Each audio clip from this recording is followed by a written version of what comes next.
I'm Mark Seifter. And I'm Linda Zayas-Palmer. And this is Arcane Mark.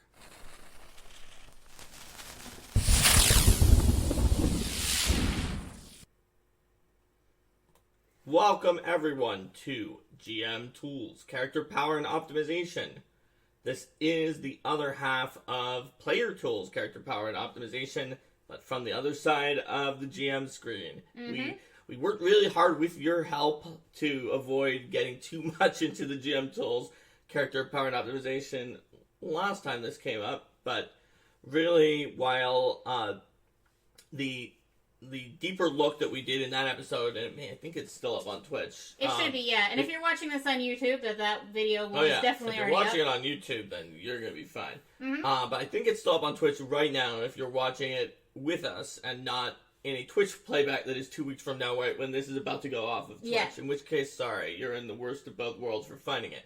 But in that one, we talked a lot about the different way of player psychology and how it's important to think about why and how you optimize as a player and why another players in your group might optimize in a different way that you think it's not the Stormwind fallacy. It's also which is the fallacy that it's either role play or optimization, one or the other, and you can never have both. It's not that optimizers are necessarily out for spotlight. Mm-hmm. They're not necessarily out to just break and destroy things, or dominate and make the other players feel inferior. It's some cases, many cases, it's just like, oh look, here are these pieces, here are these Lego pieces, let's see what I can do, what is the coolest thing I can do in this, with these pieces in this direction. And we talked about more sort of average or typical levels of optimization, and then we also talked about characters that are, as a matter of their style, mechanically, deliberately unoptimized mechanically. Yes, deliberately unoptimized. Yes. Or under-optimized. Yes. On purpose. Mm-hmm.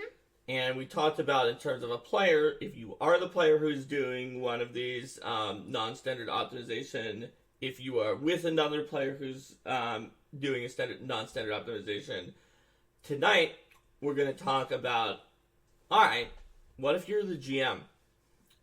So there's a few possible permutations we're going to want to cover. Mm-hmm. What if you're the GM and you're worried about the optimization of the players in your group? But there's also, what if you're the GM and you have different views on optimization behind the table? Mm-hmm. Because it's easy to oversimplify everything as saying, well, the GM can just make rocks fall and everyone dies, so whatever, the GM can be arbitrary, and so therefore nothing you say about the GM's power matters. So let's talk about groups that are generally unified in their level of optimization, but then the GM is having some trouble dealing with that level of optimization that the group generally brings to the table. Sure. And let's talk about that first. Let's bring that first. So let's say your players are all unified, and either there are a few different reasons the GM might be at a different level of optimization than the unified group. Reason one: the players are all unified, and that unified level is very non-standard, and the GM is sort of new and trying to run a baseline game, and possibly from a published adventure. Mm-hmm. This can go in either direction. And I think we need to split them off, because what you do is different in the other direction. There can also be just like, it doesn't matter where the group is, the GM is just at a different place. Like maybe the GM enjoys that exact same kind of tinkering that we talked about for the optimizer player in the player episode, but they want to do it as a GM, but they want to do it in a framework that is like fair and by the rules, but still they want to build something maybe that's ridiculous but fair and by the rules. Mm-hmm. You could see that sometimes when sometimes it's oversimplified to say that a GM who's like that is being an adversarial GM, when in some cases they have no intention to defeat the party and may even try to put in extra options to make sure the party can overcome it. They just want to do the same cool thing that the player who's the optimizer wants to do with their NPCs and monsters. Mm-hmm. So before we get to that though, let's go to the first one. The first one. So So I'm a new GM, Mhm. and I'm running not Fall Playstone because it's extra hard and maybe a different situation, but I'm running like Age of Ashes or something Mhm. that's pretty baseline. And Linda, Yes. you're an experienced player who's in this group, and all these new players are making characters that are just That's actually a different thing than what I had said before. I was talking about because it sounds like you're going towards something where the players have variant levels of optimization. I was gonna say you're the same Yeah. as all the players are making characters that are really under optimized. So you did so as well, and I'm having trouble because you guys are losing. Okay. So I come to you for advice, Okay. So. or maybe you're another GM friend of Alright, mine, and my players are all. Oh, I see. So who you are maybe doesn't matter. All right. But So the point is that you're a GM and your table. I'm running Age of Ashes, PCs and my are- PCs are just losing. Now this Okay. is much less likely to happen in Pathfinder Second Edition than in First. Yeah. So you're running because Adventure. there are fewer like options that are sort of traps that make your character just not able to perform at all. But it could. Okay. Why are they? So you need to get into why are they losing? Is it because they are? Is it a situation of their numbers aren't high enough to meet the challenge numbers that they're having to face? Whether that's the accuracy, the armor class of the opponents, or the DCs of the skill checks. Is it a matter of situations being tactically complex and in a way that and requiring certain solutions that aren't the ones that the party is necessarily thinking of to make it through them? Is it the case? What if it's that the players, like, a stereotypical character in my group is a fighter. Mm-hmm. He has 10 strength because he had to get, or no, he has 8 strength as a halfling, and he is playing a fighter character who attacks with thrown improvised weapons, and is going to take the juggler archetype from Extinction Curse in Age of Ashes to like juggle tomatoes and throw tomatoes at people for a D4 -1. Okay. He also decided not to put up dexterity beyond the 14 he already gets for being a halfling and fighter, because that seemed like enough, and has raised charisma up to 16 to have very high performance for juggling. Okay. So I see that we are discussing sort of one extreme of the end of optimization here, because if we give advice, He's not trying to troll. Yes. Like, he does have 14 dex Mhm. and 8 strength. Okay. But it's like, it's hard to build something that's really, really below in second edition, but I tried to come up with something where you could have. It'd be like, Yeah. oh, it's a halfling, he had a flaw, let's play to its flaw. Yeah, and I think that you'd be more likely to see something like this, for example, in first edition relative to the character power with certain builds. But we'll use this as an example for right now. The idea is that the party they're is all about as strong as Yeah. that. Okay. So, first of all, I would say that you're going to want to look at what kinds of challenges does your group want.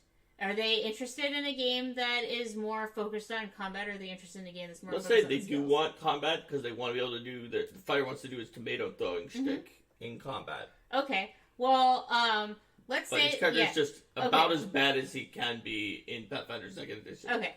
So I'm assuming right now that you're a home GM, so you have some room to flex around some things. So I would say that the XP system, as listed with the challenge of the encounters, saying what challenge level is appropriate for what level, what does it mean to be a low encounter or a high, or like difficult encounter various difficulties, is sort of assuming an average group in terms of their ability to face combat challenges. You could very well have a game where you run where you say, you know what, we're just going to say that my party is level 5, but its damage output and its accuracy and things like that are more like a level 3 party. So we're going to treat them like that for the purposes of combat, and then just use difficulties and XP. Like just that. to just give them an extra level. Yeah. That makes sense. Mhm. You could also possibly drop additional equipment. Be like, yeah, I know this is higher level gear. Yeah, guess what? You got a magic juggling belt that turns your tomatoes into +1 striking weapons. Yes. Now, it's still pretty awful because it's 2d4 -1, but at least it averages 4 damage on a hit, which is like half of what the character probably would normally be doing if they weren't this character, instead of 1.5 damage on a hit. Yeah. So, Withering Fright says, the worst characters to balance the campaign for are neither the ones that are weak or the ones that are powerful, or the ones that are inconsistently powerful. Ah, yes. The character that, like the character who automatically wins against a mind-affecting effect, anything that's not immune to mind-affecting effects, but if it's immune to mind-affecting effects, then they suddenly are not there. Yep. Yes. And I would say that if you have inconsistently powerful characters in your group, and if they cover each other's weaknesses well, then you're probably going to be fine. But if you have a group that's very, very is really going to struggle with a particular type of encounter, then you can use that same sort of advice in terms of how difficult do you treat an encounter for that. So, like, if you had a group even if they cover each other's weaknesses well, like, let's imagine that you have, let's just say, one character that wins against humanoids and loses to anything else, one that wins against undead and loses to anything else, one that wins against fiends and loses to anything else, and a force that wins against anything that isn't a humanoid, undead, or fiend, and loses to humanoids, undead, and fiends. So, imagine that that's your party. So, first of all, one person is feeling good in any encounter. Second of all, if that one person gets a bad roll and gets knocked out of the fight for some reason, then the encounter suddenly becomes a different encounter. I wouldn't consider that to be like a party that covers each other's weaknesses well, though. Okay. I would say that it sort of does, right? Yeah, no, okay. I feel like you're trolling me a little bit. But the point is that by covering each other's weaknesses well, I mean that you're not going to have a situation where the majority of the party just can't do anything. Okay. Effective in the combat. Like, you may have one person who has a super shtick that is for one thing. So what you're saying is you need to have a party not that covers their weaknesses as well, but that does not have two characters who have a weakness to the same thing. Essentially. That would have avoided my example. So once two characters have a weakness to Leshy's, then Leshy encounters mean that half the party can't do anything. Withering Fright says that's still a form of predictable power, but what about a character with a low hit chance with very high damage? Most of the time, their contributions are marginal, but sometimes they will randomly annihilate. That's a really good example when people talk about, when people use certain metrics, and now that we're going into the GM, we can talk about this too. Metrics people use to decide how optimal their characters are very widely, and they're usually fairly okay, but also not really the best ones. So, for example, expected damage per round, which arises from like damage per second in MMOs and other computer games, is not a bad measure. It's definitely better than a lot of other measures you could use for a damage-dealing character. But it has a lot of problems because Withering Frights gives the example there. So a character that has a 1 in 100 chance to do 1,000,000 damage has a better expected damage per round than a character that has a 99% chance to do 50 damage. But if the monsters, even if the monsters have more than 50 hit points, even if they have 100 hit points, you still would much rather have the person who has a 99% chance to do 50 damage. Yeah, well, I'd say that in that case, for a character like that at the table, it is really swingy, particularly in an encounter where they're fighting against one boss NPC. Because the boss NPC, they're going to have a lot more trouble hitting that character, and then if they do, they're going to have an outsized effect. So I would say that the classic Pathfinder 1st Edition save or lose character who didn't pump up their DCs to be so unfair that it was lose or lose, but was actually like, no, yeah, okay, it actually is like a 50-50 or maybe 2/3 in the boss's favor's chance. The boss is just fine, and the other chance, they lose the fight. So as I was saying, that one, against the one big boss wouldn't necessarily work as well. I'd say that if you have a character like that in your group, look, and this is something that is just generally good practice overall, but look even more toward having encounters that have multiple things to fight, and include more than you may have otherwise of encounters with small little mooks. Because the relatively small little mooks, they're going to be a lot more likely to hit them, and when they do, they're going to completely crush them, and that'll be a satisfying feeling for their high damage, and we'll let them sort of spread things out a little bit more. All right. So we were talking about the under-optimized characters, and Linda started by being, do they want to have combat challenges? The answer could be no, and let's do a circus show in Age of Ashes. Well, that's why I said you want to. money. It's not a troll question. I mean, Yeah, like it's you not. have groups It's that'll a very build, good and they're question. we've all built our characters to be really effective in social challenges. What we want to do is this type of thing. What we want to do is this type of thing. Because in many ways, the types of characters that people build say a lot about the kind of game that they want to play. It's a very serious question, and when we go to our flip side, it's a two-pronged question that is even more important, because next is, what about the group that, no, they're all are friends, or just by happenstance, they're all equally over-optimized to each other. There's no one who is more powerful than the others, really, but all of them are completely crushing what is in your Age of Ashes book, and you're the new GM. So now there's the two-pronged question, because you not only want to know what they're in to play for, but you also want to know, do they care about this? Do they want to just, like, do they want to play a game that is basically, like, some kind of slapstick comedy where they just go, like, One Punch Man, where they just, the whole adventure is just this long monologue, and then they suddenly just win instantly, and there is no tension in any combat, there's no actual fight, it's just somebody punches one time. Like, they might want to play that.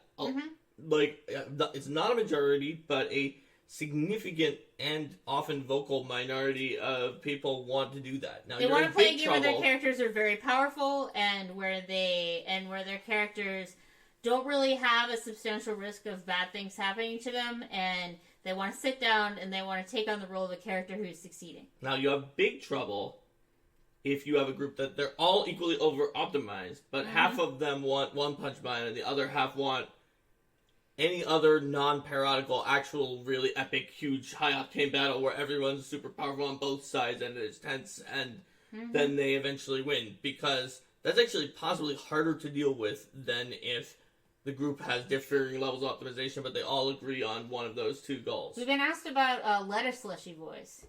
A lettuce leshy voice. What kind of voice would you give a lettuce leshy, Mark? Oh, well, that's a good squirrel. So yeah. I would say maybe like,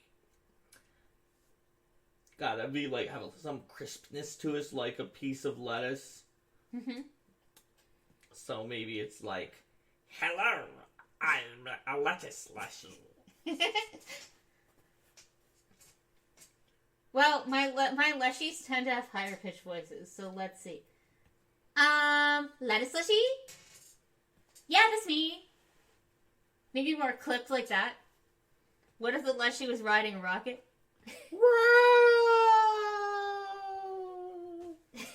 Yep. And Withering Friends is talking about the same thing that we were saying before, exactly, which is that some just want to crush the opposition and some want to be pushed to the limits from the enemies who are also pushing to the limits and see how far it can go. Oh, that was more directed at rocket lettuce. Well, you asked the leshy question and I decided to answer it. So, we've, to unsquirrel, yes. If the group all just wants to annihilate everything and that's what they're doing, you may not have to change anything, just run the AP and be like, yeah, we're running it just as Paizo wrote it, and yeah, you guys are just killing everything on the first action of the first person who's acting, and that's cool, because that's what you all want. So let's... Now, there's another if in this scenario, which is, what if that is what they all want, that you as the GM are getting really bored with the fact that you prep all these sessions and then they do that. That can actually lead to some tension as well.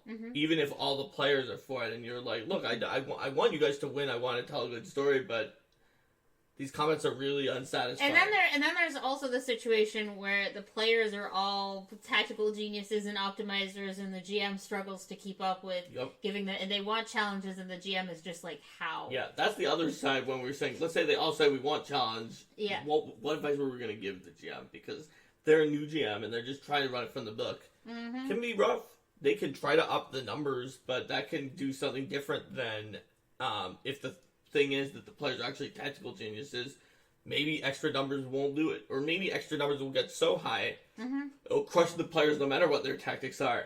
Because once the enemy has an 85% chance that all of your attacks miss, then it doesn't matter how well you tactically did it. We've certainly had the experience with our tactical party, the GMs going that route.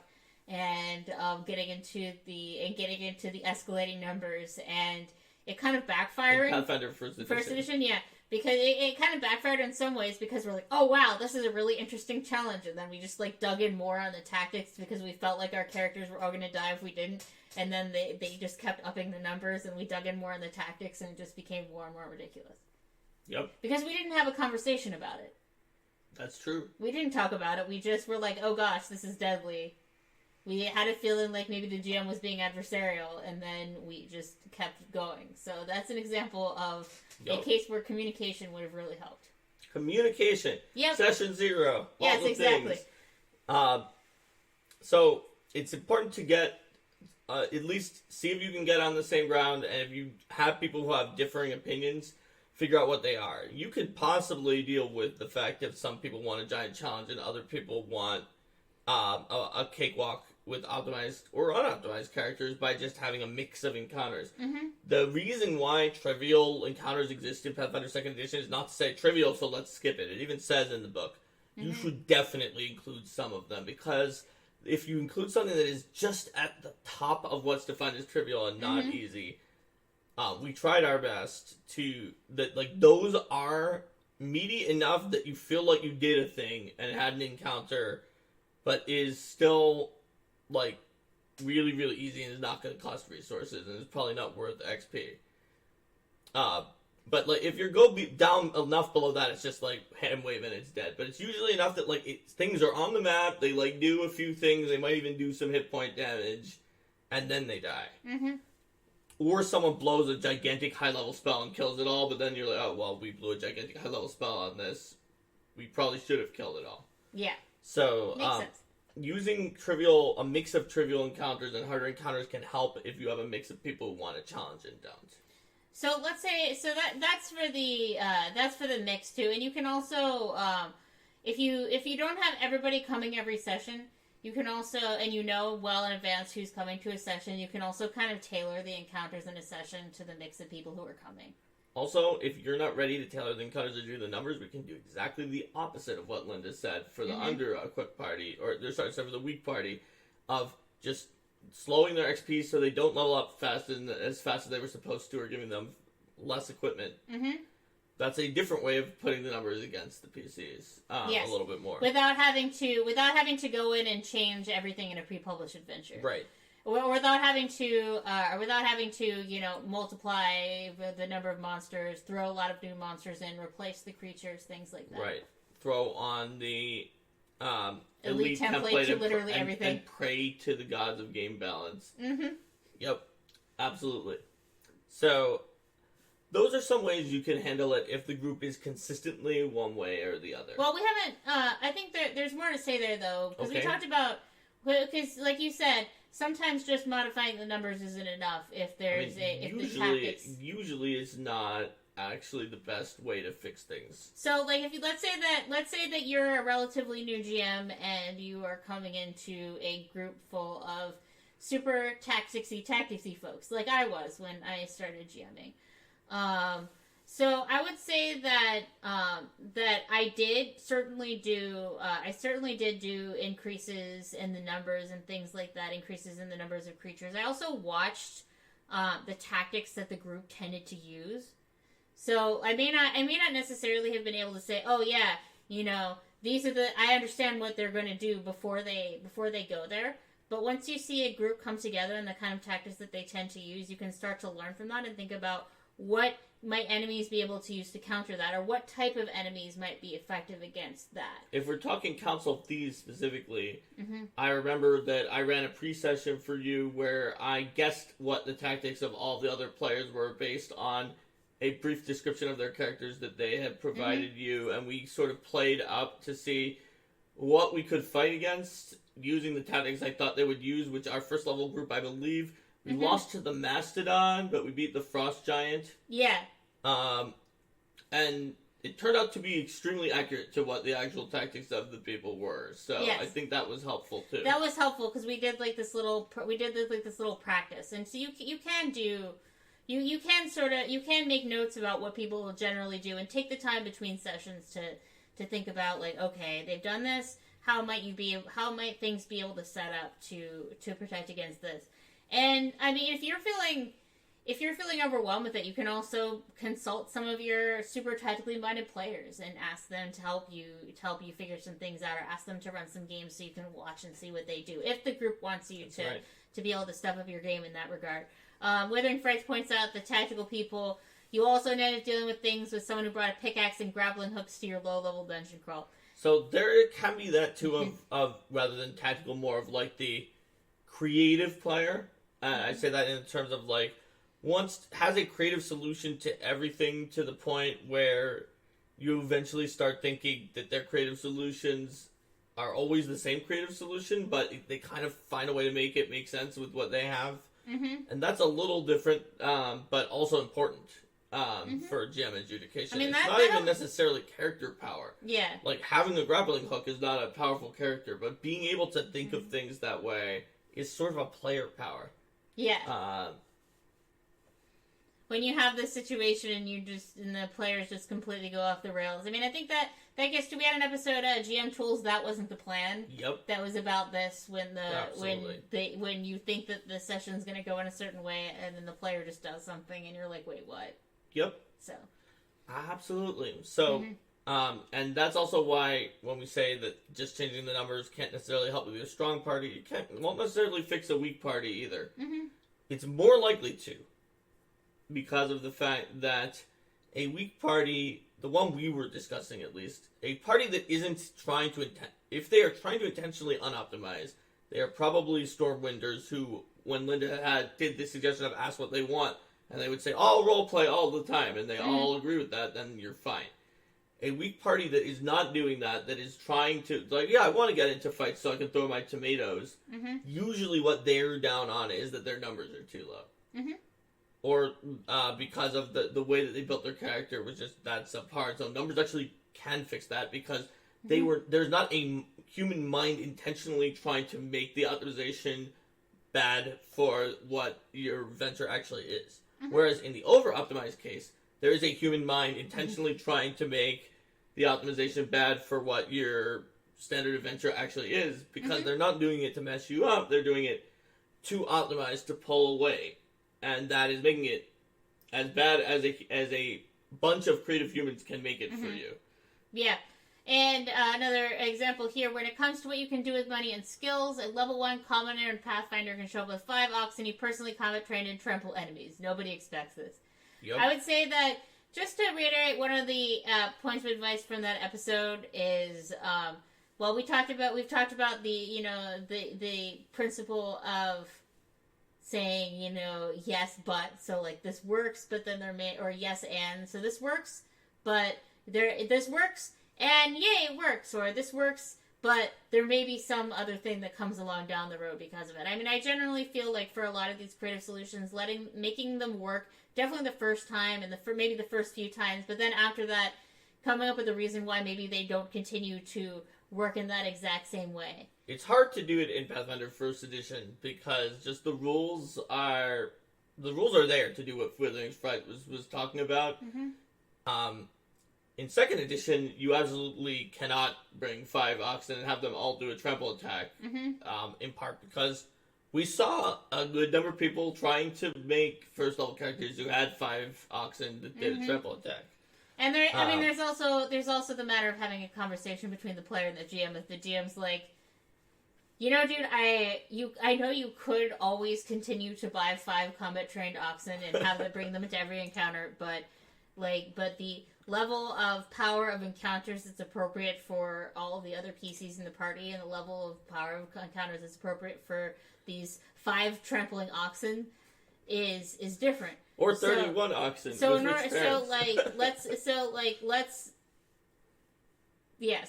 work together to find a solution that works out for us.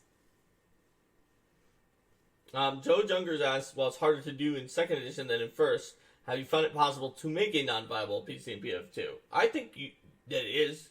I think that the halfling that I presented is a rare example of someone who was not intentionally trying to destroy their character, but managed to make a character that's going to be supremely unfun in terms of how bad it is at doing anything.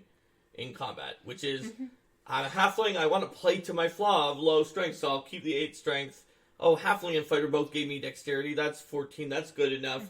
I'll take some charisma for my juggling, and then I'm going to throw Rotten Tomatoes as, which I agree with the GM, since they're soft, should be a D4, the smallest possible improvised weapon die. Taking a -2 for improvised weapons, dealing a D4 -1 damage. But yeah, Rico says, it's interesting how many of these game balance problem scenarios have a fix of consider switching to Pathfinder 2nd Edition. Well, I mean, that's because, like, a lot of the design process in Pathfinder 2nd Edition is looking at the things in Pathfinder 1st Edition that didn't quite gel or that could cause these sorts of issues. It turns out Pathfinder 1st Edition was like a decade-long way to gather huge amounts of playtest data from everyone, and like Withering Franks' Oxen thing, it came up online like multiple times. It's maybe the first time you've heard about it, but I promise you it's not the first time the design team has heard about that Oxen thing, and just a whole bunch of stuff, and thinking, how can we make it from both directions so people aren't constantly making these characters that can't perform and are not living up to their expectations of how cool it should be,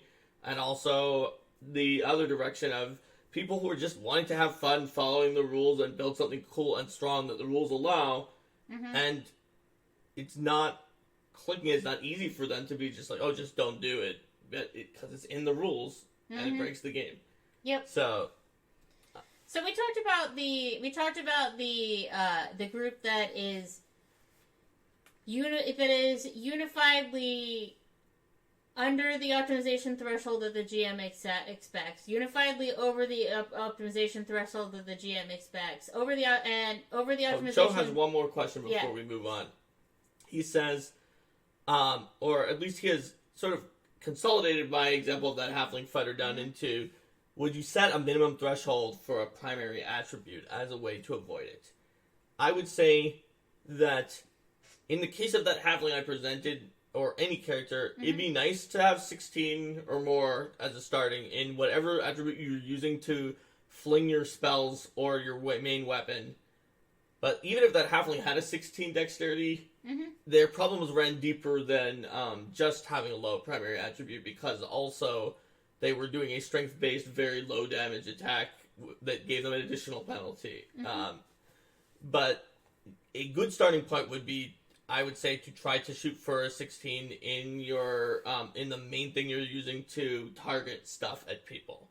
So your accuracy stat. Your accuracy stat, so to speak. Accuracy being the save DCs for some of your spells. And Rocket Lass's friend made a Cleric of Gorm with 10 Wisdom. It worked fine, because that Cleric of Gorm's main accuracy that they were doing was probably their Greatsword and not their spells. And so that's fine. But if the Cleric of Gorm with 10 Wisdom was throwing Divine Lance, you're like, haha! Chaotic Divine Lance is my only attack every round. If they're not lawful, 0 damage. If they are, I'm gonna miss, but if it hits, I'll do 1d4. That is not gonna be a good day. So it's not even based on what your class is, it's based on what your concept is that you're gonna be doing a lot. Dave Nielsen wants to say, so essentially don't use completely insane weapons. And that could be part of it. Or try to work with your GM on it. Like, in Pathfinder 1st Edition, you could just spin the roulette and find a simple weapon that was just better than a martial weapon, or vice versa with exotic weapons. We, just because they were designed at different times, and just long spears were very, very good, and some of the exotic weapons were very, very strong. In 2nd Edition, like, the martial weapons are uniformly better than the simple weapons, and if that's not true for one of the simple weapons, then we messed up. What that means, though, is that the reverse side is, if you can use martial weapons and you don't, you've weakened your character normally. And that's why classes that encourage you to do that, while also automatically giving you the martial weapons, like champions, for instance, give you a boost on the damage die, which pretty much cancels that out. In some cases, gives you a really, really good weapon, like a dagger boosted to D6. It's better than a short sword. So yes, I would say if you the basic rule for someone who just starting out to not make a character that's really going to cause themselves problems is A, try to start with a 16 in what you're mainly using in a fight, and B is if you are using weapons, try to use a weapon from the best category that you have proficiency in, unless you have an ability that like boosts the other categories. And if you can do that, you're most of the way along the way. Let's see. Trippy Darling is wondering about what about a jack of all trades PC with average numbers? Can you get a high degree of success? So I'm going to assume this is about Pathfinder 2nd Edition. So typically, a jack of all trades PC with average numbers is going to do fine on skill checks, because the skill DCs, in whatever skills you've picked to be your top skills, they don't go up that fast. If they're your top skills because you have a lot of proficiency ranks in them, because you have a lot of items, because it's your good ability scores, you don't need all of those to line up, just like one of them for ranks or two or the other two. If we're talking about if you're talking about accuracy against the enemy's most vigorous defenses, though, such as like their good save or AC, which is usually pretty strong for most opponents, then if you take a pretty mediocre number and that's your accuracy, but you're going to be in trouble. But on the other hand, it's the ability score system is so generous that you can make a jack of all trades character very easily without sacrificing below a 16. Like, you could have your main stat be a 16, and then you can have 14, 12, 12 as some of your other ability scores.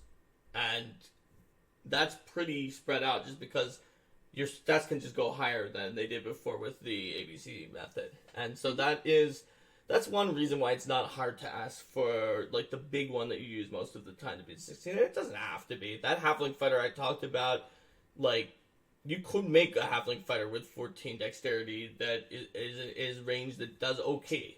It's not going to cause the problems we were talking about. It was the fact that I made them a tomato throwing archer as opposed to, like, an archer with a more conventional range weapon. Like, yeah, let's say I was just toting my longbow. Yeah. Is it going to be the best longbow user ever? No. But I can hit just as well as a ranger or a champion because of my fighter accuracy boosts. So it's not going to miss a lot. Let's see.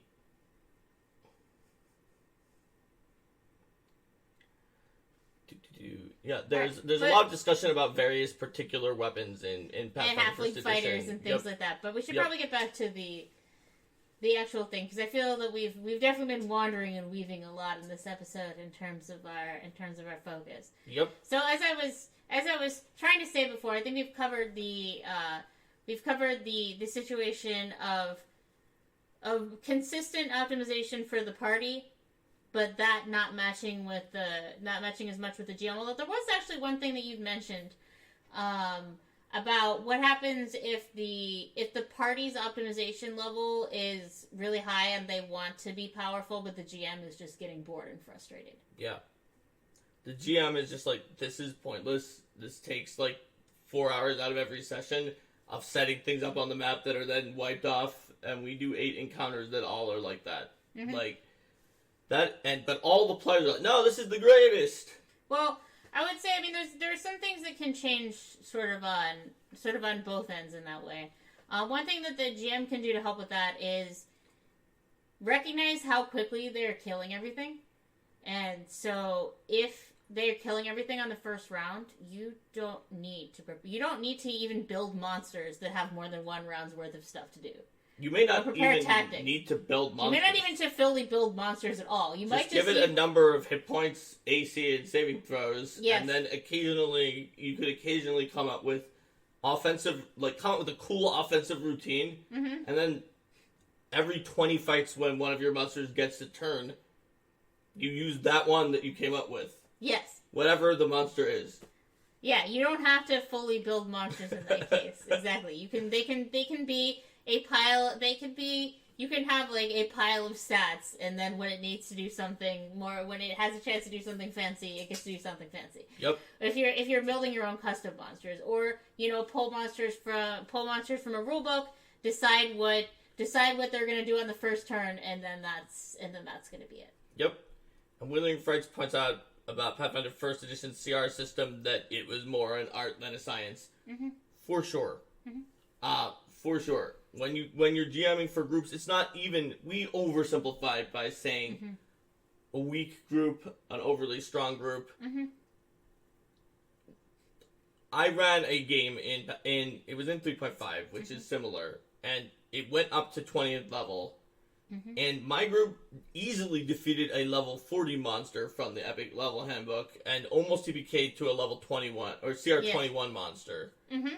And I knew that, and I set the CR 41 up to be sort of scary seeming, but I knew it would be an easy fight that they could keep going on the adventuring day. Mm-hmm. I set up the CR 21 monster as a really ridiculously epic end boss because I knew that they would have more trouble with it than the CR 40 monster.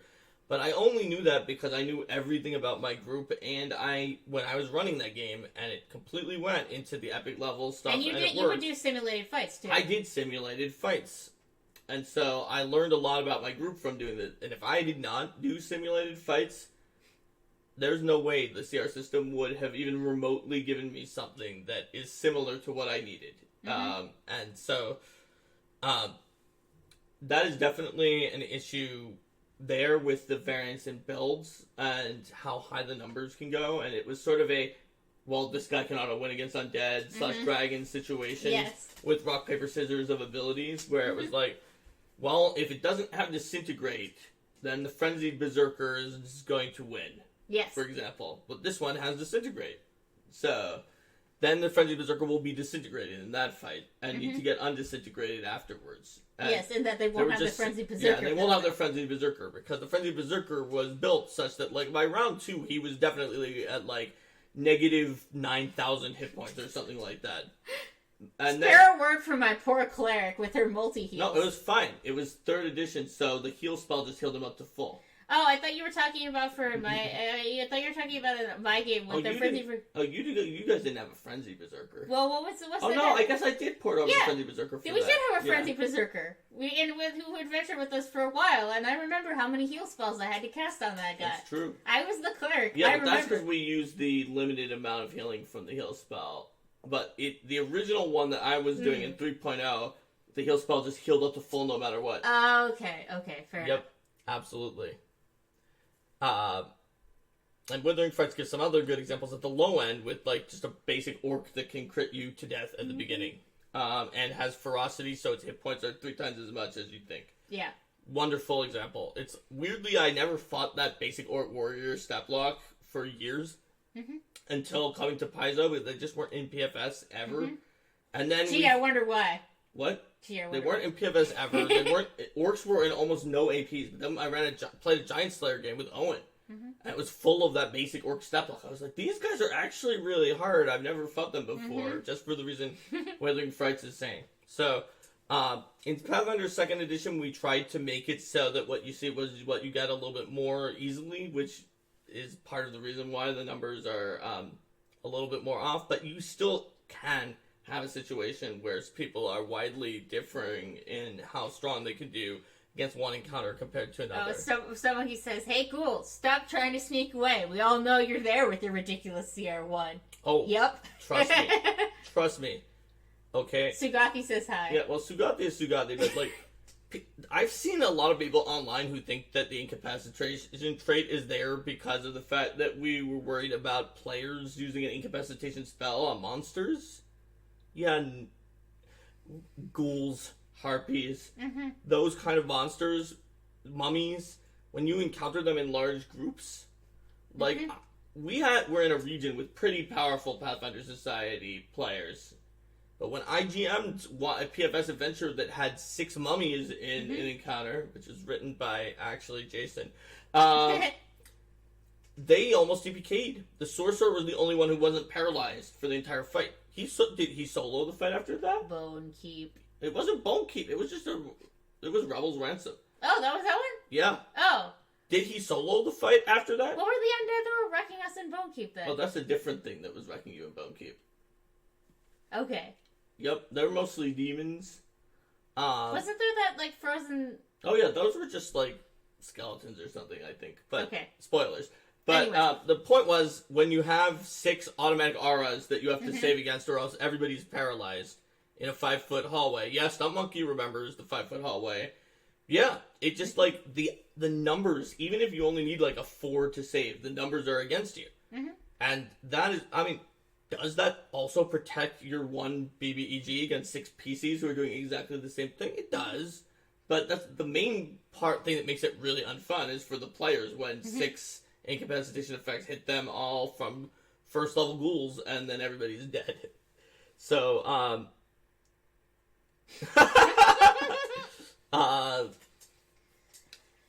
Brian says, seems like how to GM stuff Jason wrote could be its own topic. I love Jason's adventures. They're always so, like, randomly deadly and also have, like, little clever twists that the players can figure out. Plus, the architecture is always great because he uses his architecture skills on it. Anyway, let's transition over from that because that was a good topic about a subtopic about different monsters and encounters that are more difficult for different players than each other. Withering Fright's example of that one scenario everyone knows from Pathfinder Society where the sorcerer casts color spray on your party and everyone dies. Yep. By accident. Yep, and it may have a halfling barbarian.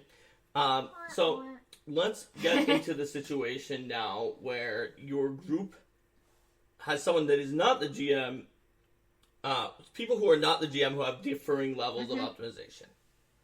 So. Okay. So, do we have Tomato Halfling and Optimior, the optimized fighter, in the same party? Yes. Tomato Halfling and Optimior are in the same party. Okay. Now, so Tomato Halfling and Optimior are in the same party, and I assume that, like, they both want to fight in combats and things like that. Yes. So Tomato Halfling really wants to fight in combats, and Tomato Halfling really wants to fight in combats. He's generally okay with the idea that Optimior's character is more powerful and is okay playing up with, like, asking Optimior's character for advice and things like that. But here's where the conflict comes. Because, one, let's say maybe your group is an organized play, and Optimior's player is feeling upset that Tomato Halfling's character is adding challenge points and monsters to the group and maybe causing everybody to die. And two, just potentially everybody else is left in the middle and there's some feeling Tomato Halfling is like, this is a little bit busted on Optimior, but I'm okay role-playing with it just because I want to throw my tomatoes. And maybe Optimior is like, yeah, this Tomato Halfling is a dead weight. Well, first of all, when it comes to encounters, the easiest thing is to have your monsters notice that Optimior hurts more than anybody else and dogpile Optimior. What if Optimior is the champion who has the highest AC? Okay, so then is Optimior... Optimior has the highest AC, the highest hit points, the highest attack damage rolls, and somehow has managed to produce an option that they are also the best spellcaster. I feel that some of our examples are a little extreme. But, okay. So, Optimior is the best at literally every combat statistic. Yes. Okay. Well, then, you... Somebody says you cry. That's it. Just cry. Okay. And he has what looks like a embossed, officially stamped chronicle sheet that says that he can ride a Great Worm Gold, or an Ancient Gold Dragon as his mount. Okay. So, alright.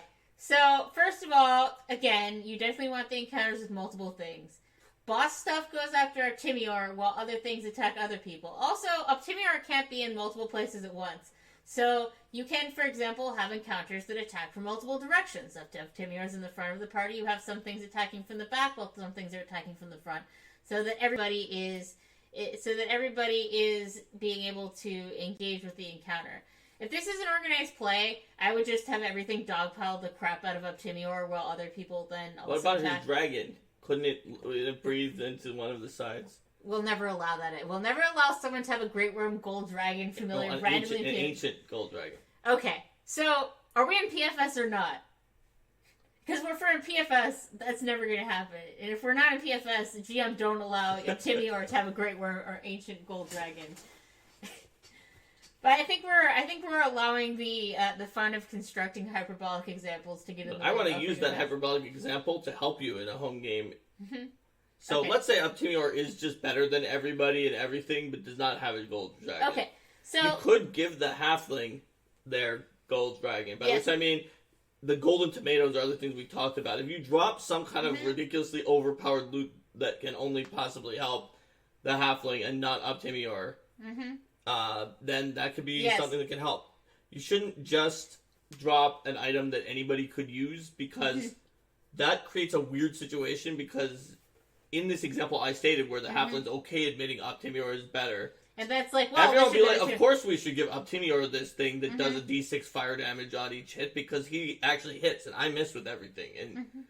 like the halfling's not gonna.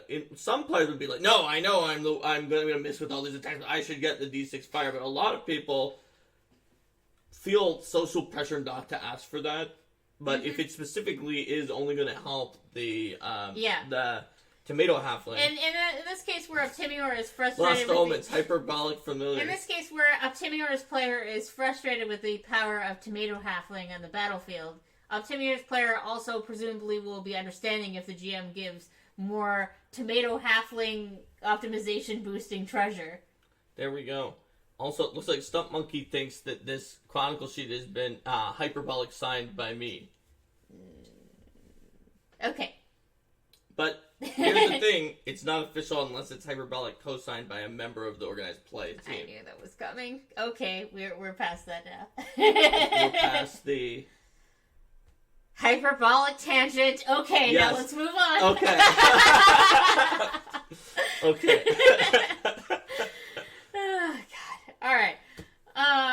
So where were we? So, we were talking about the two ridiculous extremes that were in Yeah. the same group.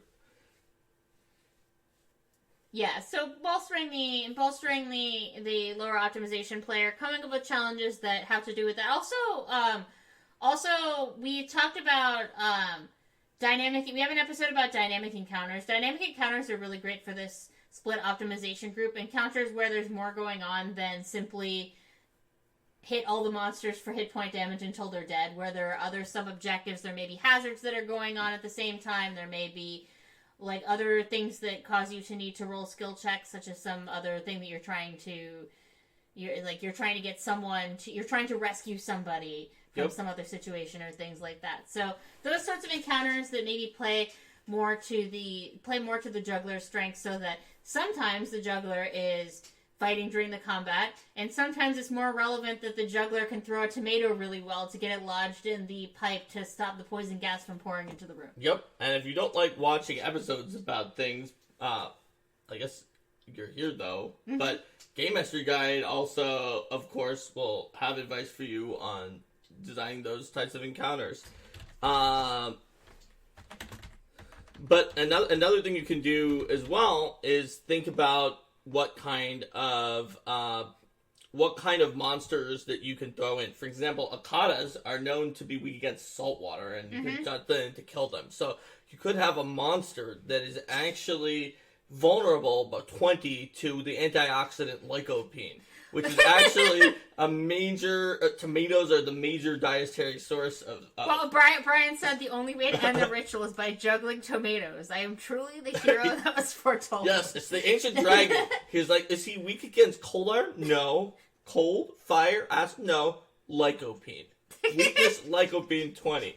So the only way to trigger that weakness is to throw a food or other object that is high in the antioxidant lycopene.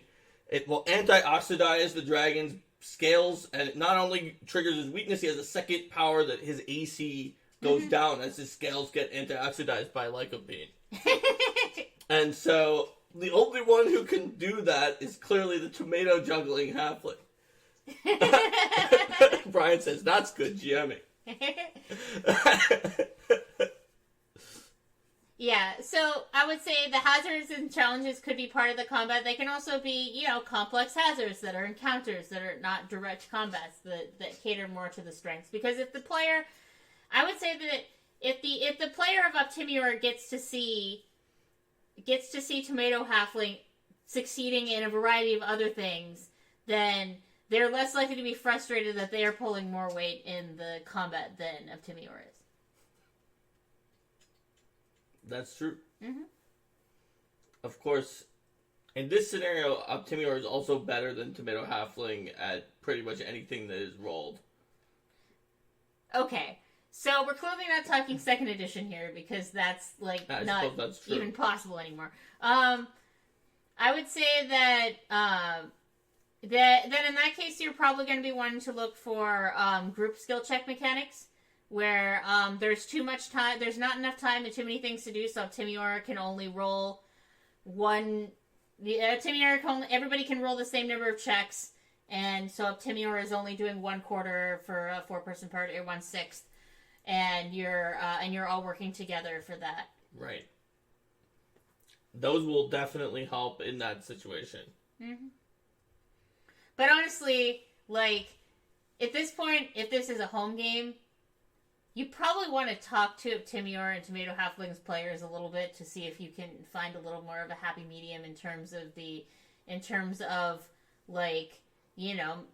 talking about with optimizing and the satisfaction that players can get out of optimizing. In our player episode, maybe talk about having Optimior optimize only some things, but not also everything, so that there's still room for other people to shine. Mm-hmm. People are talking about massively poisoning with massive doses in 3.x/PF1, which you definitely can. I remember in the first campaign I ran for Linda, there was an NPC sailor who was the sailor of their ship that they commissioned, who just was a Captain Ahab style. He wanted to kill the Leviathan, and he had this giant barrel with 100 doses of Leviathan poison, and he killed it got it to very close to death. He got it to 3 Constitution. By jumping into its mouth with the barrel and just jumping down there and dosing him with 100 doses of the poison at the same time. We still almost died in our fight against the 3-con Leviathan. But we finally pulled it out. Yep. And yeah. Fighting in water against a creature that has massive control over water is hard. Mm-hmm. Anyway. So yeah, I would say that's a session 0 thing for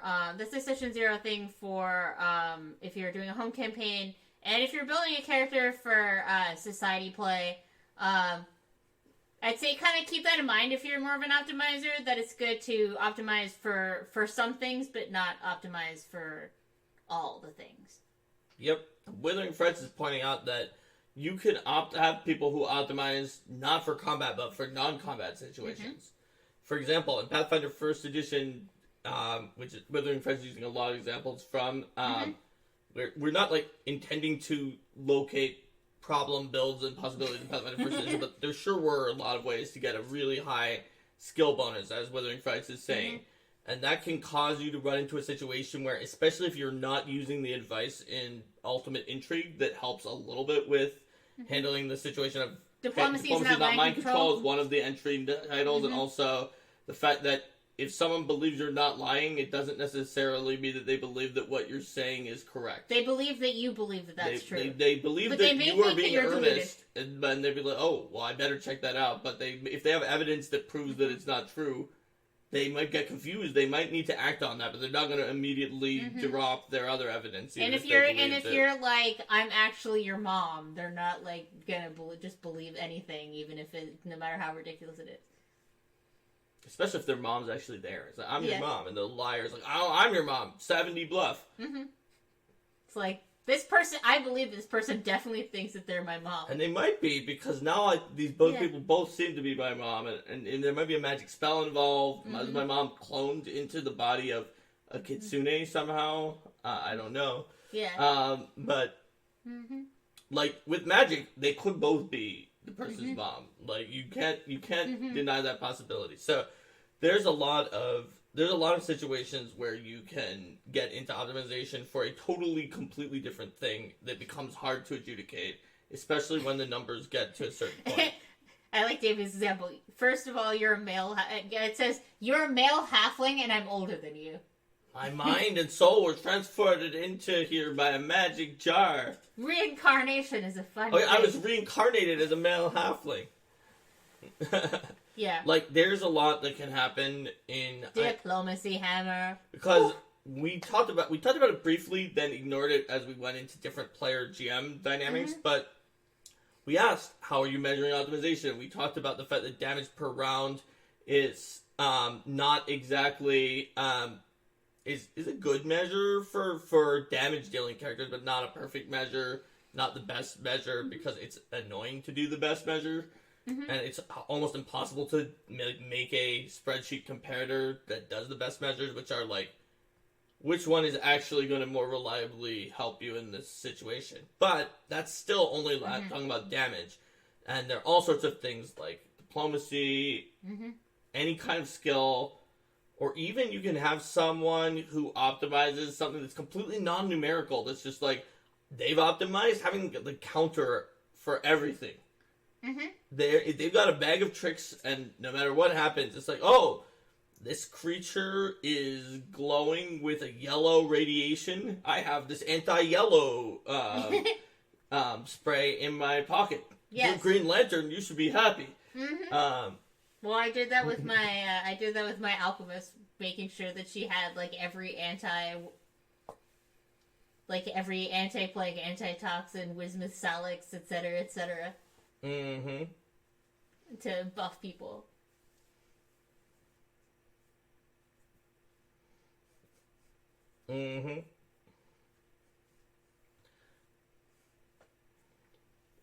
That's part of the reason why it's very important to have very very delineated rules for how things work, and as a group you can work together to try to figure out something. Like if you have a situation where you're playing any RPG and someone has too high diplomacy and it seems like it should be mind controlled, you can try to work out and be like, diplomacy person, what do you kind of want to get from this? What is too much? What is more than what you're actually looking for that is making it not as fun? And just talk to the group and figure it out. Yeah. And Withering Frights gives some good examples of text in the Pathfinder 1st Edition core rulebook that was copied from 3.5 because the Pathfinder 1st Edition core rulebook has a lot of text from the OGL. And from the SRD, and that was sort of things that are like, on second thought, this is like way too short of a description to actually describe what that skill does. Because there is also limited space. So sometimes your group is going to have to figure out if you want to run things in a different way. And this is something that optimizers can often be really allies and people can help you with this. Because especially if they're not trying to one-punch man the game, they'd be like, yeah, we want to optimize and build the most powerful character we can with these tools, but we don't want to necessarily curb stomp. So maybe if we rein in this thing so that it does this other thing, we could still build the most powerful character that we can. But that way, both PCs and NPCs aren't killing everyone. I mean, how many conversations have our home group had where players argue that an option they've selected should be nerfed? Yep.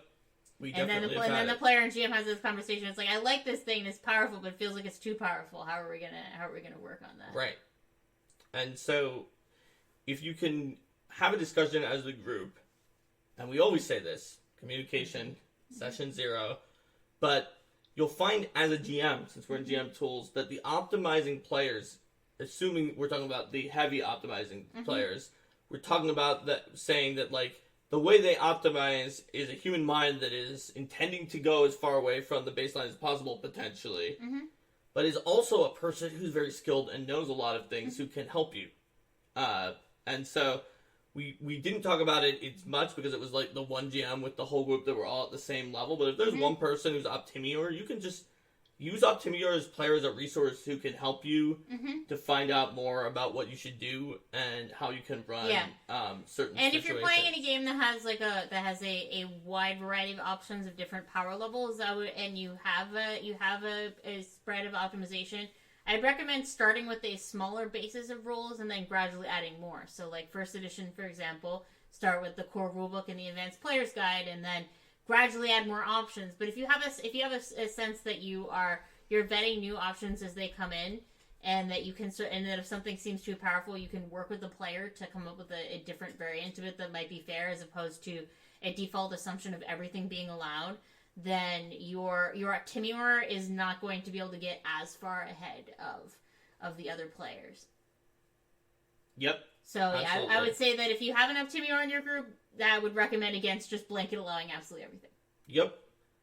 You want to vet particular things that come in. Or starting with an assumption of like everything is allowed unless I specifically ban it, and then having to go in and do everything. Yeah, it's worse to ban it afterwards. Yes, exactly. Optimizers get way more annoyed by that than by having, in general, especially if it's like a little piece that makes the whole thing teeter down that they spent a long time on, than in general having a policy of opt-in. Where they have not necessarily committed a lot of headspace to having built this giant thing that they then lose partway through the game. Well, I mean, that's why in some cases with additional resources in organized play, if we hit a standstill and we can't decide, like, should we ban this thing or should we allow it, we're more likely to ban it, because if we allow it and then it causes a problem later and then we take it away, then people are going to get really mad compared to how upset they might get if we didn't allow it in the first place. Yes. Like, it's definitely true. And this, when we're saying be careful about what you allow in, this is not saying, like, don't allow in third-party books, or don't allow things from Lost Omens. Like, I mean, like, everything. Whether Paizo makes it or whoever makes it, look at it for your game and think about what is right for your game. Especially in Pathfinder First Edition, there are some, if your group is at a certain level of optimization, there could be some third parties that are producing things that are the correct level of powerful enough for your group, but that only occasional Paizo options are actually strong enough for what your group needs, and most of the rest are too weak. So you need to figure out what's right for your group, and get things in the game that are working for your group, and the optimizer might be able to help you with that as well. And you might be able to reach a situation, depending on who's in your group and what people are like, where they're like, let's experiment, where you're both like, oh, we don't know. Maybe this is too strong, and the optimizer's like, okay, I'll test it for you. I'll try to test an edge case with it, the one we're worried about. And if it doesn't work, then I'll drop it, and then we'll know for the future, too. There's definitely been situations where, like, there's sometimes been times when I was the optimizer who was doing that, and not... Everyone doesn't always necessarily understand it when you explain that either. I've had coworkers who were like, why did you do that? Where, like, I built a character who was using the original printing of Crane Wing because there were a lot of people in Pathfinder First Edition, there were a lot of people online saying that it seemed like it was totally fine. And I was thinking, this is really cool, but it might have a problem. But a lot of people are saying it's fine. So, let's find out. I'll test it out. I'll test it out with people who I tell ahead of time, this is a thing that I don't know, but it's really strong defensively. Are you okay playing with this character? And if they were, then I tested it out, playing up as much as possible in Pathfinder Society Adventures, just to see what was going on with him. And I really enjoyed that, just getting the data, finding out what was going on. Just be part of the experiment and part of figuring things out. It's sort of a puzzle. And a lot of optimizers are working on this puzzle, and they like the puzzle, the Lego pieces, they like sort of the intellectual exercise. It's a game unto itself, and it can take hours outside of the session that's spent enjoying the game that without even playing. Just building this optimization puzzle. And you can recruit an optimizer to help your game in many different ways. Linda talked about before, getting a tactical optimizer to give you some tactic tips. Yeah, and one other thing I was going to say is that if you do find yourself in the position where either because the player's testing something out or like it really just didn't work, work with them and that you do find that, you get to a point where like this isn't really working. Work with them to do a more generous rebuild to clear that option out and replace it with something. Work ahead of time so they know that they have that too. Yes. Work ahead of time as much as you can. You Yeah. may get stuck in a position where you didn't know that in advance, and if you are, just be generous with it. Like in organized play, how we have our rebuilds whenever that happens. It's like, hey, retrain this and on anything that was dependent on this, and yada yada yada. Yep. Organized play has been known for generous rebuilds. Mm-hmm. Of course, when you're in an organized play, you then get into situations where people are like, want to rebuild more than they want an option, and so they try to find gray area things to put on their character, figuring, if I have this minor gray area thing that I don't even care about, I can probably play up to a higher level and then get a rebuild whenever the organized play finds out about this. I like to think that those people that the number of people who do that kind of thing are very limited, and it's also There's another at least thing. people saying they were doing it. I know that there are at least people saying that they would do that, and I would say that you can't eliminate all bad actors from any system. And at some point, you just have to recognize that there are going to be bad actors and not let that ruin the experience for the vast majority of people who are acting in good faith. Yep. And that's why this episode hasn't even mentioned... I guess we briefly alluded to it by saying that almost everyone was not that. But we've not been dealing with what if they're in bad faith. But let's stop for a moment. Mm-hmm. It is possible... GM, it is possible that your player is acting in bad faith. You should not assume that. Mm-hmm. Vast majority of optimizers, like I was saying before, have a different reason for what they're doing. Even if they are trying to build a character that stomps everything, like the One Punch Man example, that's not... And let's say it's only one person, the rest of people want a big group. That's not necessarily because they have they want to watch as other people don't get to play, or they want to destroy your things. They may be having problems with feeling powerless, for example, in something else that's happening in their life, and they want a fantasy that is so stress-free and that shows that their character is going to crush it, right? There are other reasons that are good faith reasons why that are 99% why they're doing what they're doing here. But I think this is sort of... But they might be acting in bad faith. So this is sort of a larger category then of people who are acting in bad faith plus people who are acting in good faith, but you just can't find a compromise that works out for everybody. Like you have one person wants to play, like one person is really into the power thing, you see the super powerful characters, and everybody else wants a challenge, and like anytime you have a more challenging combat, like they're getting stressed out and they're not having fun. Sometimes it makes sense to divide up, if you have this, divide up your group. Have multiple games running at the same time where you have one that's more of this power fantasy type for the people who are interested in that sort of thing, and one that's more challenging, and then you can still include that player. Yep. Absolutely. Mm-hmm. And with a bad faith player, the first thing to do is really, really check, because they probably aren't a bad faith player. Mm-hmm. But if they are, Boot. You have to boot them. Mm-hmm. If they are just causing, like any other player who's unfortunately, even if they aren't quite in bad faith, but are just so disparate from what your group needs, in terms of their playstyle or their needs, that they're making everyone have unfun being in the group. Mm-hmm. This is a leisure activity. It takes a long amount of time, and you often need to part ways if you're fundamentally so opposed with one person in the group. Mm-hmm. It could be you're the GM and all the group is fundamentally opposed with you, and they need to get a different GM. It can that can happen. It doesn't mean that the person that needs to not be in that group is a bad person. Mm-hmm. You might be really close friends with them, but they just don't have the same gameplay style for an RPG, and that's okay. And it's okay to in our hobby, it's role-playing games, it's tabletop fantasy role-playing games, and nerd culture has become more mainstream, but it has become more mainstream now. For many of us who are watching this, though, we grew up in a time when it definitely wasn't mainstream, and when being excluded was something that just happened to the kinds of people who played these kinds of games. And from a feeling of empathy, sometimes groups won't split up, even when it would be mutually beneficial to find other groups, because people are like, no, but I don't want to exclude this person, or I don't want to say no because yeah.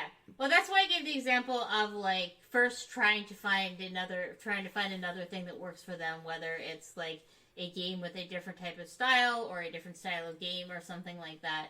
If they're your friend and you want to still keep playing with them, there are options other than we all play together in the same game or it just doesn't work out.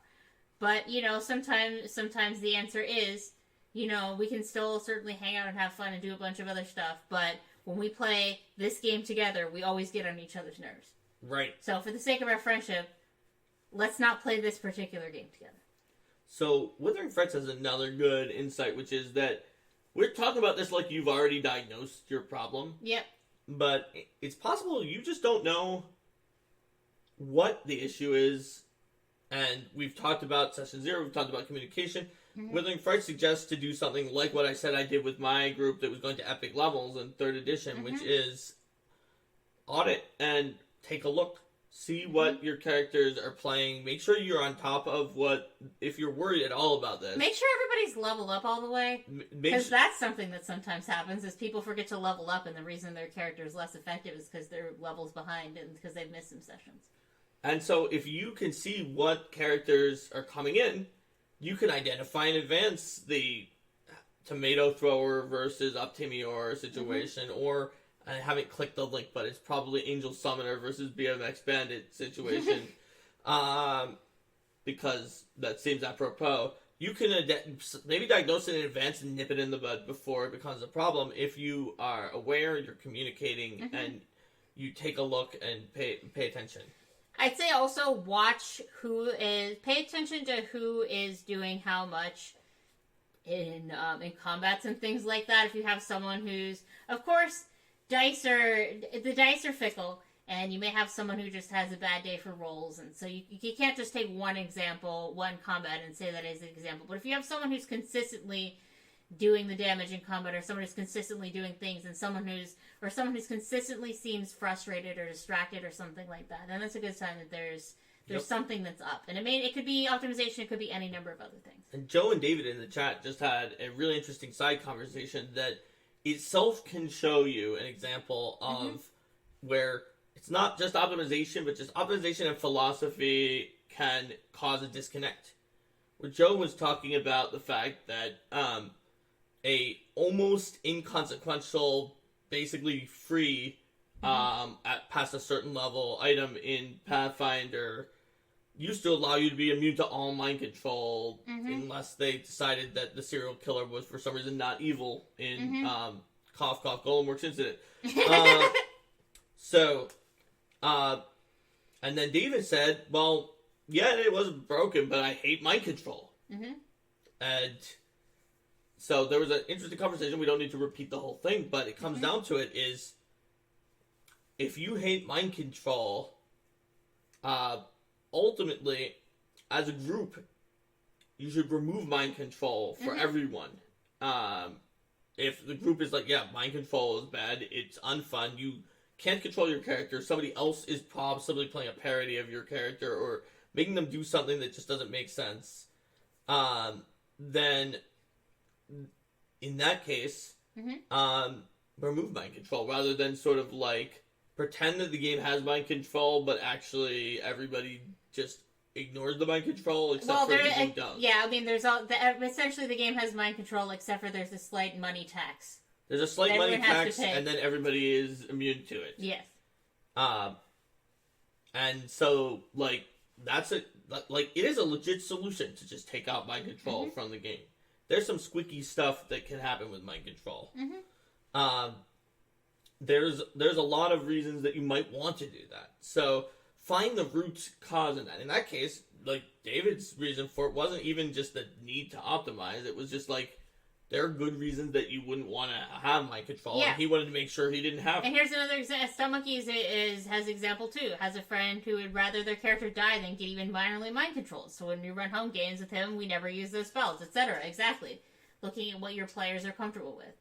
I mean, to there's the Pathfinder baseline in second edition, and one of the things I really like about that is it lets you set the line for your group, and it lets you put things. Hey, this is not part of the base. This is not something the baseline specifically. Or you're talking about yeah. discussions, Yeah. Because the baseline wouldn't have excluded that, but Yeah. the fact that we set a baseline lets that player and then come have in. a conversation, and then Yep. it's like, okay, yeah, this is something that we're not going. He to... could be like, yeah, he could be like, yeah, I know it's not in the Pathfinder baseline, but mind control crosses a line for me. Yeah. So if you would, could we just not use it? Yeah. And then you can just not use it. Mm-hmm. But it'd be weird to just make it be like, for 1,000 gold pieces, it just doesn't happen on you. Yes. As opposed to just being like, yeah, mind control, not in the game. Mm-hmm. Or super, super evil act and also majorly rare, and it's just not going to show up, but maybe it's in the backstory at most, depending on... And it's not going to happen to your PCs depending on what or how... Exactly. Or why the player's not into it. So... that's a good example of sort of optimization that was really actually not an optimization, but it was exposing something different in the preferences that the group could have figured out. And here's a really good point. Prior to Session 0, suggestion from Rocket Lettuce. I think it's a good idea to play one-shots or shorter adventures before you do long-term campaign with anybody. I want to know what kind of players I have and make sure we're communicating well. That's a really good idea. Yep. That's also, I think, why organized play is a great place for people to recruit players for ongoing home campaigns, because they can find people whose play style gels well with theirs. Or if you've already found people, you can just run an orc play scenario because it's short. Yes. Well, both directions. But yes. Both directions, absolutely. You could just be like, hey, this is one of my favorite orc play campaigns. Let's see if you like it, or adventures. Mm-hmm. Let's see if you like it too. And it might be one that's like very tilted towards your own preferences. Be like, yeah, let's do Bid for Alabastrine in first edition. It's like, oh, well, if they didn't like that, they might not like my playstyle with tons of influence encounters. Yes, exactly. So sometimes, and it's great that we turn to it organically in the chat. Sometimes the optimization is not even just someone who is like in the headspace to optimize. It's just like it was revealing some other thing. Mm-hmm. And if you communicate, if you work it out, and even like in the chat, Joe and David figured it out, and we're like, oh yeah, okay, that makes sense. Mm-hmm. So you can do it, but if you don't, which is sort of unfortunately the default, because we all don't have an infinite amount of time to have giant dissections of every kind of possible situation, can definitely lead to strife within a group. Mm-hmm. And I would say another thing that we've had happen in my Council of Thieves games. We give this is an example, but can happen for sort of any number of reasons. Is being flexible with early in the campaign, having characters leave and new characters come in and join the group, and and not having it be like 100% locked. It must be these people exactly.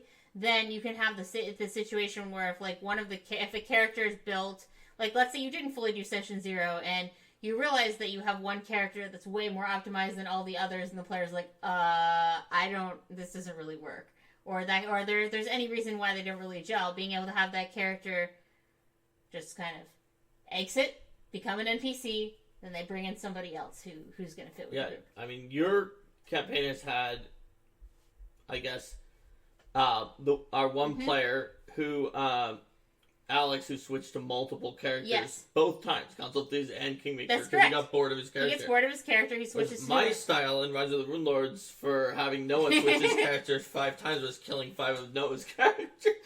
Brian says, spending 10 dissecting every type of situation is a decent macro description of the hobby. Sure. Yeah, fair enough. That is why you guys are here, right? Yeah. Stump Monkey is also super generous with rebuilds when running an AP. Sometimes the player loves the character's personality, wants different mechanics. Mm-hmm. I was also incredibly generous with rebuilds in War for the Crown up till this point because of the fact that the rules were constantly changing. Though I am now making them spend the usual retraining rules, and they didn't have a week, so they couldn't get that one skill they wanted trained in for like the last 2 sessions. Yeah. It's the first time someone wasn't able to get their rebuild. Yeah, but if we play post game, then there'll be time for. Oh yeah, they'll be fine. They just need a week to change the skill. Yep. Yep. Everybody wants to have stealth as one of their legendary skills. So the wizard has to I think decide between Arcana and Society or something else. Or no, I think he has I don't Arcana. have stealth. I think he has Arcana. I have craft and I have crafting. But the alchemist has stealth before, and had it before crafting. Yeah, I have crafting and athletics. That's the one I just took. And more than half the party has foil senses. Joe Junger switched from sorcerer to bard. That's what the bard to sorcerer to bard is what one of the big switches in my War for the Crown game was. Since no one built for knowledge skills, same persona, just different mechanics. Yeah, this is a way to Absolutely. a great example of character rebuilds being used to fix sort of optimization relative to the difficulties presented by the scenario or the adventure. Yep, absolutely. All right. So I think we really actually we had some fun digressions, but we actually managed to pretty much run through the matrix of who is optimizing more or less or equally, and how happy others, or angry and how happy or angry and what do they want in terms of are they getting what they want from the adventure. So just to boil it down, find out, you're the GM, find out what your other players are looking for in the game, and if you don't know what you're looking for, do a little bit of soul searching and figure out what you're looking for. And once you've done that, and assess, possibly by looking at their character sheets or just figuring it out, assess where they're at, what they want, what you want. That is the first step to figuring out what to do next. And there's probably a way to just make sure that you just switch things around and everybody's getting what they want, but it might mean... Such as by providing a wide variety of challenges that hit the interests of the different players in your group. Or something that is aimed particularly towards a certain player who's behind, or anything such as like providing that. Additional items or support. Yep. It's not always even about optimization in terms of strength. I gave an intelligent item to a player that was very shy and would rarely say anything, that was a magic smart book that would only talk to him and would say things and give advice. Sometimes when you're doing something special for a player, it's for a different reason than that. But either way, sometimes your group might not actually work. And you might have some people who want to split off, maybe with the same people in 2 subgroups, maybe add some more people and figure it out. It could happen. So just keep everything in mind. Keep an open mind. Don't think of it with rancor, even if you have to split up, and assume good faith. Yeah, I think that's a really good summary. So, should we say goodbye to YouTube? Sure. Let's see. That's a comment on our Player Tools episode. Oh, it's on the Player Tools episode. We can do it after saying goodbye to YouTube. Yep. All right. So, bye, YouTube. See you next time. Bye!